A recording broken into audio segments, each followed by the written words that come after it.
خب بریم سراغ مسئله امروز. فرض کنید که بار 2 میکروکولون وارد مسیری داره میشه با سرعت 200 متر بر ثانیه که اینجا میدان مغناطیسی درونسویی قرار داره که 2 تسلاه.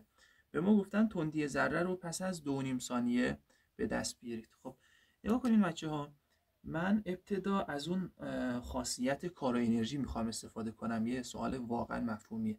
چی کار میکنم؟ میگم که خب طبق قاعده دست راست چون درون سو هستش، دست راست شما اینطوری باید قرار بگیره، وی شما این سمتیه، پس نیرو به سمت بالا بهش وارد میشه، یعنی این یک مسیر این سمتی رو باید طی کنه.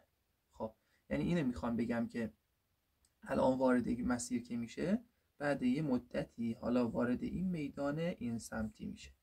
اوکی؟ خب حالا میخوام بگم که چون بر جهت حرکت نیروی عموده،